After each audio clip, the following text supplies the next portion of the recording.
Eh bien, comment ça va la famille Minaoskale-sama desu Maido de gozaimasu. J'espère que vous allez bien, j'espère que tu vas bien. Bon, là, comme tu vois, on est sur le vélo, on est en pleine journée. Je te cache pas que je t'avais fait cette vidéo hier soir pendant la nuit pour tester ma nouvelle caméra parce que yes, mon pote, j'ai acheté une nouvelle caméra. Bon, c'est à peu près la même que l'ancienne, hein.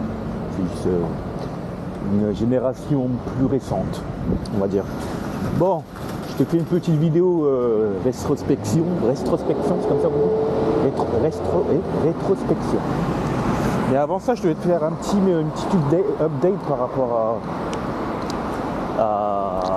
rapport à Dakuman, donc, qui avait disparu là ces derniers temps. Et parce que j'ai reçu pas mal de messages, vraiment beaucoup de messages. Là, j'ai même plus parlé. J'ai reçu vraiment pas mal de messages. Et d'ailleurs, vous êtes tous bienveillants, ça fait vraiment grave plaisir.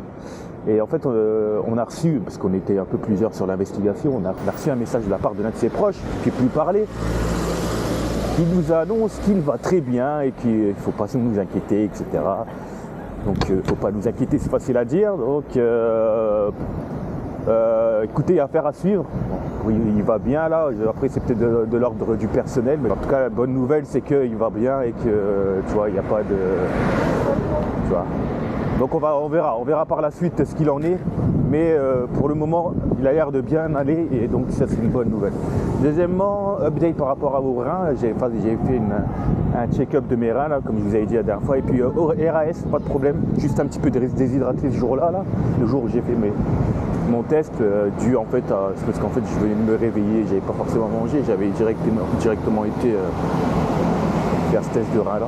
Anyway, ça aussi tout va bien, donc affaire à suivre. Donc sans plus attendre, on va s'y mettre, on va parler un petit peu de la rétrospection.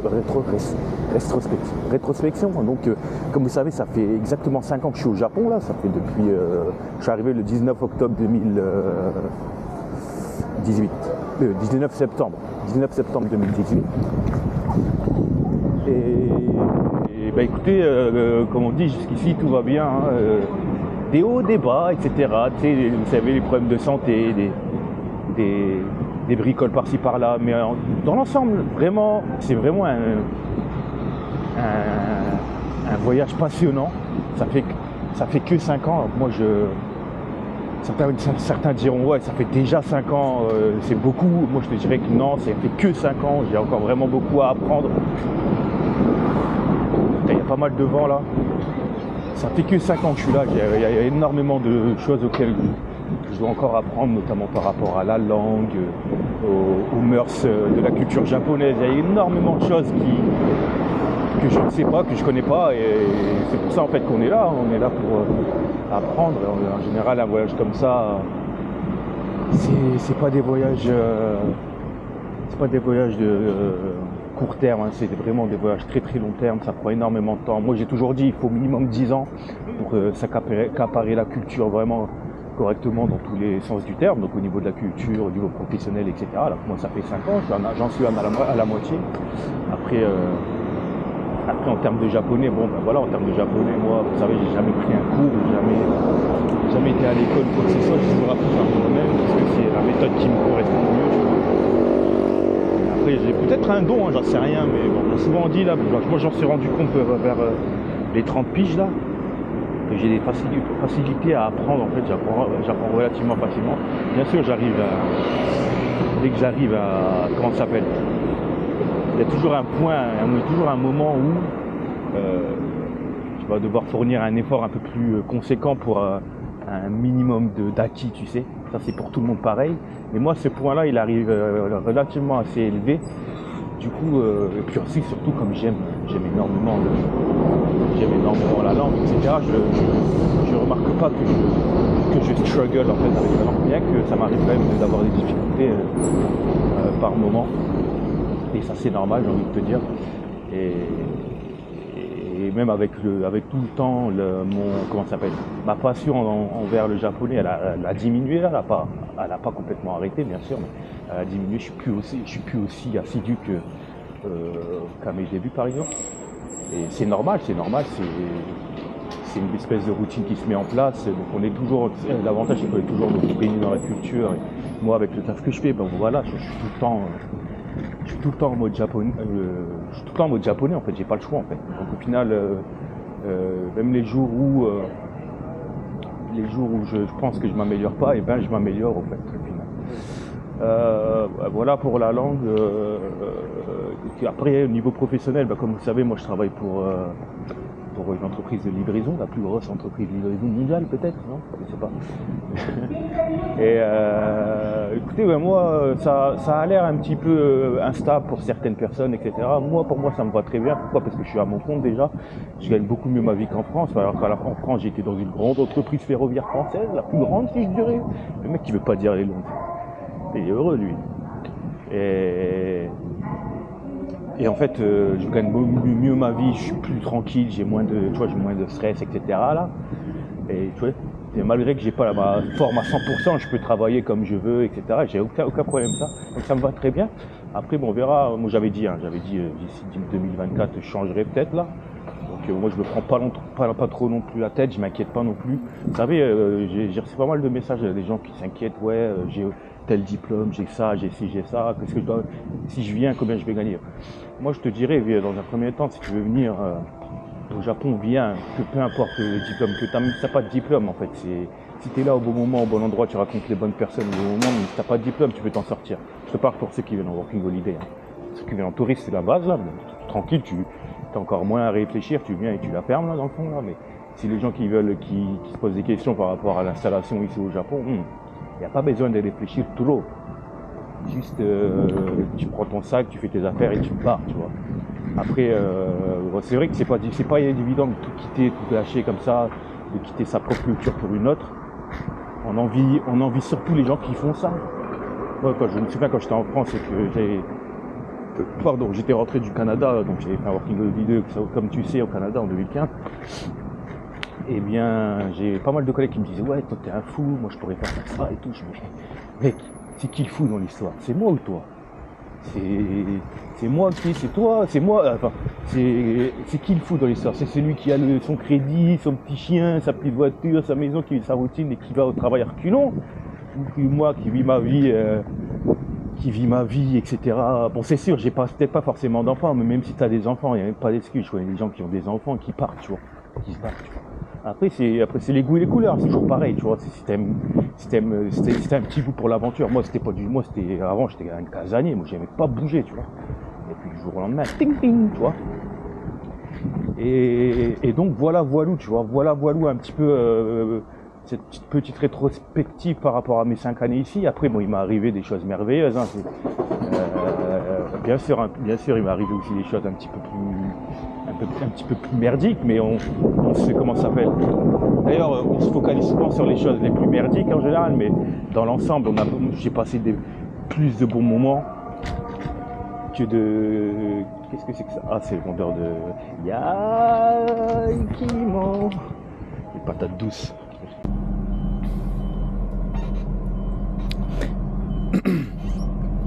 Donc je te disais, il y a beaucoup de... Il y a des hauts, il y a des bas.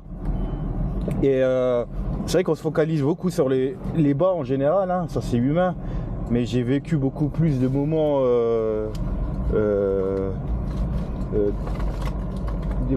beaucoup plus de moments positifs, de moments heureux en fait que de moments malheureux, hein. Je vous rappelle que je me suis marié au Japon, donc ma femme est japonaise, donc ça c'est l'une des choses les plus, peut-être si je puis dire, c'est les plus merveilleuses qui puissent m'être arrivées, tu sais.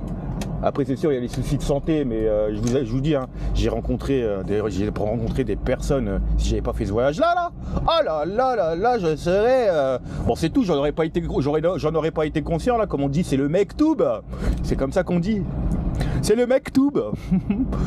Et donc voilou quoi, en termes de alors les choses, bon jusqu'à aujourd'hui c'est sûr qu'il y a beaucoup de choses qui me manquent, notamment la famille, les amis, etc. Alors s'il fait, hein, l'être humain, de toute façon, il s'accommode à tout. Hein. Je sais pas pourquoi je suis passé par là. L'être humain, il s'accommode vraiment à tout. Il n'y a aucun souci. Peu importe ce que tu fais ou t'es, ton corps, il s'accommode, tu sais. C'est juste une question de patience et Et puis on n'est pas non plus dans un pays du tiers-monde là dans le fond. Alors moi pendant un moment je vous avoue que quand j'étais dans le dur, surtout que j'étais malade, j'étais en doute, hein. Je me suis dit merde, tu sais, t'arrives à un moment pendant cette période, comment te dire, pendant ton périple en fait, t'arrives à un moment où tu dis ah en fait ce pays il est peut-être pas pour moi au final, tu sais, tu doutes, tu sais. Surtout quand j'étais malade, tu sais, tu faisais de spécialiste en spécialiste, les mecs ils trouvent rien, tu te dis putain bah vive la France, hein, tu vois, tu dis vive la France. Et moi j'étais rentré pour ça. J'étais rentré en France pour ça, et en vrai en France les rendez-vous que j'ai eus m'ont dit t'as que dalle mec, les Japonais avaient raison. Donc, tu te dis ah ouais en fait c'est moi le dingo, tu vois. Donc là au final il y a des trucs, tu vois, il y a des trucs, il y a des hauts, des bas, enfin ça après c'est des trucs personnels, c'est propre à chacun, il y en aura d'autres, ça sera professionnellement parlant, il y en aura d'autres, ça sera sentimentalement parlant, mais dans tous les cas c'est des choses qui arrivent également en étant en France. La seule différence c'est que moi c'est juste le seul point, c'est les gens qui me posent la question ouais est-ce que ça gagne bien de vivre au Japon par rapport à la France. Moi j'ai ça, est-ce que je peux gagner autant. J'écoute, viens pas pour l'oseille, moi j'aime pas, tu vois, viens pas pour l'oseille, viens pour le niveau de vie. Déjà la classe moyenne ici au Japon elle est différente de la classe moyenne française. Ici déjà il n'y a pas de tabou en termes d'oseille, les gens ils vont facilement dire combien ils gagnent en fait, il n'y a pas de tabou par rapport à ça, et il n'y a pas de tabou envers les gens qui sont plus ou moins aisés ici. En France si tu gagnes par exemple 7000 balles par mois, ben tu auras quand même une partie de la population qui va dire ouais toi tu t'en fous, t'es riche, ou tu vois. Les gens ils ont du mal à le dire en fait en France, le salaire ici, mec qui gagne 7000 euros par mois, ça reste encore la classe moyenne, tu sais, c'est quelque chose de très normal pour un japonais, surtout une japonaise d'un certain âge là, et encore 7000 c'est rien pour certains japonais dans le fond là. En tout cas, c'est pas un tabou ici. Donc en gros, moi j'aime pas trop ce genre de débat là qui dit ouais moi j'ai ça, est-ce que je pourrais avoir un niveau de vie élevé, un niveau de vie, est-ce que je vais bien gagner. Non, on est tous différents par rapport à l'argent, par rapport à notre train de vie, on dépense pas tous la même chose, on n'a pas les mêmes besoins. Moi personnellement, je te dis, avec Amazon, j'en ai largement assez, alors que je travaille vraiment pas des masses, hein. Je travaille vraiment pas des masses, je vais régler mon rétro, ce que je vois pas. Et du coup voilà quoi, moi je te dis hein, après je te dis faut s'écouter en fait, voilà en fait, il n'y a pas de secret, faut s'écouter, faut pas demander trop à soi-même trop rapidement, faut vraiment être patient envers soi-même. Ça c'est un mec que je suis là, un guitariste américano-japonais que je suis, qui dit tout le temps ça, don't expect too fast, be kind to yourself. Et voilà, tu vois, va à ton propre pace sur tous les points et tu y arriveras. Il n'y a pas de raison que tu n'y arrives pas. La preuve, regarde, moi je vis pas une vie, tu vois, je vis pas une vie de grand luxueux man, tu vois, j'ai une vie simple, tu vois, je veux pas non plus, tu vois, moi je vous montre les choses simples, tu vois, pas de luxe, les gens ils veulent voir du luxe quand même parce qu'ils veulent rêver, tu vois, et moi je te dis non, on n'a pas besoin même avec pas le minimum là, parce que le minimum, non, je suis loin d'avoir le minimum, je suis quand même bien, mais je te montre, tu vois, je te montre pas une vie extravagante, je te montre une vie simple, tu vois, une simple, et ça va très bien comme ça, tu vois, ça va très bien comme ça. Donc si moi je te dis, moi si j'ai moi-même réussi à faire cet exploit, si on peut parler d'exploit, il n'y a pas de raison que toi tu n'y arrives pas, tu sais. On a tous une part de nous spéciale, tu vois. Vraiment, chaque personne sur Terre est spéciale. Et cette spécialité, c'est, tu vois, à chacun de la mettre en œuvre, tu sais, de l'exploiter à mort et puis d'en tirer le meilleur, tu sais.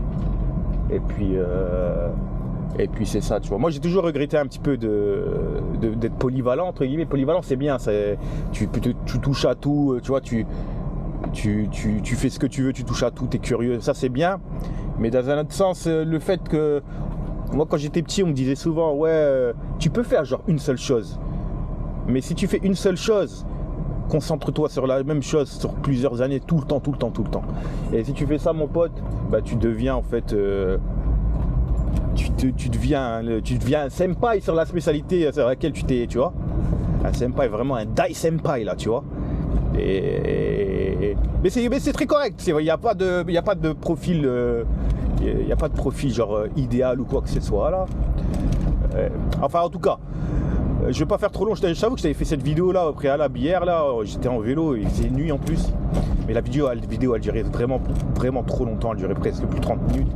Là j'essaye de faire beaucoup moins là, même si j'avoue que celle-là aussi elle sera un petit peu longue. Mais en tout cas, pour conclure, moi personnellement, ça fait 5 ans, je suis content et puis pourvu que ça dure, j'ai absolument aucun problème. Je lis des témoignages des fois qui sont absolument incroyables, surtout en termes sentimental. Moi, j'ai absolument aucun problème à ce sujet-là. Si t'hésites par rapport à, je sais pas, par rapport à par exemple la religion, j'y pense là, par rapport au halal, etc. Il n'y a pas de problème à avoir à ce niveau-là, vraiment aucun problème à avoir à ce niveau-là. Dans tous les pays du monde, tu peux vivre ta religion comme il faut, tu sais, il y a vraiment pas de soucis. Et par rapport à ça, faut arrêter de réfléchir et il faut agir, tu sais. Après, je vous retirerai pas le fait de pouvoir rêver. Ouais, moi je t'encouragerai au maximum de réaliser ton rêve. Et puis si c'est sur un coup de tête comme moi, c'est pour venir au Japon comme ça sur un coup de tête par hasard, et puis tu tombes sur ce pays et tu le trouves magnifique, ben écoute, ça aussi c'est très bien. Moi c'est comme ça, j'avais absolument aucun attrait pour ce pays à l'origine, et je suis venu par hasard et je fais ah ouais, mais c'est pas mal, et bah, essayons. Après pareil, j'étais comme vous, hein, je regardais des vidéos et tout ça, notamment les vidéos de Kevin, etc. Puis tu sais, ça me ressemble, on a les mêmes routes plus ou moins, et au final, tu sais, c'est la simplicité qui fait que les choses se passent bien et qui fait que les choses qui fait que les choses sont belles en fait, tu sais. Enfin, voilà pour cette vidéo. Écoute, nouvelle caméra, donc un petit peu plus de motivation, on va dire. On va essayer de tourner un peu plus de vidéos là, tu sais, parce que là, je sais que t'en veux. Et puis il y a aussi les Japonais qui me disent putain, quand je vais souvent bosser, ouais, tu postes plus, nanana, on veut voir la choc qui danse. Même quand tu postes, tu danses plus, nanana et tout. Je fais, mec, c'est pas de ma faute, mec. En tout cas. Merci de regarder, merci pour votre bienveillance. Je reçois énormément de messages. Franchement, j'ai pas une grosse communauté, mais la communauté que j'ai, c'est vraiment une communauté extra bienveillante. Ça me fait grave plaisir. On l'a vu pour Dakuman, etc. Et pour les messages que je reçois, franchement, vous donnez la force. Vous êtes des braves, comme on dit. Vous êtes des braves. Vous êtes des gueux. Non, franchement, vous êtes des braves. Franchement, rien à dire pour ça. Et puis, je vous souhaite le meilleur pendant le plus longtemps possible. Je sais pas comment on dit là, mais je souhaite le meilleur. Et puis on se revoit dans d'autres vidéos. Et puis pour ceux qui viennent, hein, on se revoit ici, hein, parce que moi je suis simple, il n'y a pas de ça, même si des fois je suis un petit peu pris par le temps, mais dans l'ensemble je suis simple. Je peux faire en sorte de me dégager quelques temps pour se rencontrer, chill, et voilà ou quoi. Mec, direction le taf. Et puis ben voilà, hein. On va encore ramasser de l'argent et payer nos impôts pour l'État japonais, hein, et puis aussi pour l'État français, hein. Salaud voleur. Allez, à plus. Peace and love.